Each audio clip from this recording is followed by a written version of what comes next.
Everyone, welcome to yet another episode of Sports Kathi. We've missed you, and cricket is back. Just a couple of more days left for the third game between India and England in this supremely interesting series. India's win at Chepauk meant both teams have won one game each at Chennai, and the series is poised at 1-1. India has a lot to play for. Winning one of the next two games and not losing will mean we'll cement our position in the finals. And also, I think our team is picking up pace. We are key players are striking form. We saw that with Virat Kohli and Rohit Sharma. Going into the third match, I think the biggest change in the series is going to be in the ground itself.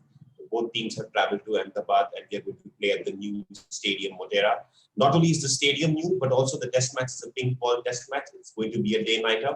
So all of us get to see more of it outside our office times, hopefully. The games will start at 1:30 India time. So looking forward to that as well. Today we have Rohit and Karan who have joined us. They will be walking all of us through the teams that we can expect in the third test match. And also what can be some of the few talking points but that both teams will have to counter given the two performances so far. Let's not forget the Chennai pitch had so much controversy around it, and people almost blamed India for creating a pitch like that. As a cricket fan and as an Indian fan, I really don't think that pitch was a bad pitch to play on. In one of our previous episodes, Rohit clearly showed you some data to understand how that pitch was a more competitive pitch than some of the other foreign pitches that the Indian team has traveled to. And having said that, utilizing home conditions should always be allowed in cricket, which is why Indian team going into the Ahmedabad test match, I feel is strongly enabled to sort of create a pitch that they have that can match their strengths. Having said that, I'm going to pass it to Rohit. He's going to walk us through the England 11 first, and then Karan will take us through the Indian 11. Over to you guys. Hi, thanks, Bhanu. So yes, I'll be taking you through the Indian 11. Just want to quickly talk about the Indian 11. Yesterday I was listening to Rohit Sharma talk in the pre-match conference, and he was talking about exactly what Bhanu was saying here. That how it is not wrong to have actually pitches which favor the Indian players, and I completely agree with that. And as long as a sporting wicket, I completely agree with what Rohit Sharma was saying there. So now coming to the team, I don't think India will make a lot of changes because obviously we won the last match, we won it convincingly. So I don't expect us to make big changes, but there will be minor fine tunings. So because last match, if you had seen, you would have seen that for starters, Kuldeep Yadav did not ball a lot because thanks to how good Akshar Patel and Ashwin were. So so having seen that, and because we are going to a ping ball test match where traditionally or from whatever experience we have with the ping ball, it is expected to swing a lot more. So I expect us to go with three pacers. So I expect Jasprit Bumrah to come back into the team. He was rested in the previous match, so Bumrah to come back into the team in place of Kuldeep Yadav. That is the only change I'm expecting in the 11.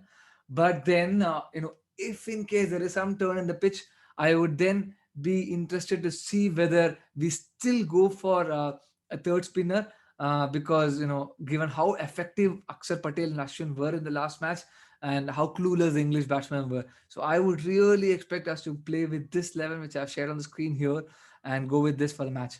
So that's it from the Indian team. Now off to you, Karan, for the English team. Thanks, Rohit. Uh, before I give you what I think would be the playing 11, the one thing which is very weird with the whole English team is that they rest their players. I don't know what's happening on that front. Someone is coming, someone is going, who's staying, someone has a quarantine issue, someone missed a flight, so he can't join. So there's a lot of mess around the English team at this point of time. But considering we've moved out of Chennai, where the pitch was a lot more spin friendly, we're going to Motera, and since it's a pink ball test, I think England will make a lot of changes to their bowling lineup. I think that the English team at this point will make four major changes. First would be that they would probably drop Rory Burns and they would get Zach Rowley in. I feel that Rory Burns has got enough opportunity and he hasn't performed. The other change I think they would make is they would also drop Dan Lawrence and get in Johnny Bairstow because I think Dan Lawrence has been given two matches and he hasn't done anything extraordinary. And it's time that Johnny Bairstow comes in, considering keeping the Ashes in mind as well. The third change would be, which would not be more of a change, but it is forced because Moeen Ali has been asked to go back. He's decided to go back because of the England's rest policy. So since Moeen Ali goes out, I think Jofra Archer will come back. And the last change I would make is that Stuart Broad would sit out and Jimmy Anderson would come in because that was anyways the plan of the English team because Jimmy Anderson was given a rest in the second game. The only drawback I feel with these particular changes is that England had Moeen Ali batting for them at number 8, and right now they will have Jofra Archer. I'm not saying Jofra Archer is a bad batsman, but having Moeen Ali at 8 was much better than having Jofra Archer. But considering it's the pink ball test where it might just favor the fast bowler, it's very important that they have a good pace attack. And considering they also have Joe Root who can bowl a few wrong ones here and there, and he also picked up a wicket in the last test. I think with Jack Leach and Joe Root, they have sufficient spin options as well, predominantly going with fast bowling. I really hope that Ben Stokes starts bowling a bit more because that is one dimension which has been missing in the English team. The second Ben Stokes starts bowling more, the English team looks different. So I think those are the changes, and this would be my playing 11 for this particular game, as you can see on the screen. So I think that's it from us on this particular preview. We hope that it's a good game at Motera, which is the largest stadium in the world, and I hope India comes on top and qualifies for the World Test Championship final. That's it for this time. Do share your playing 11s and what do you think about the video.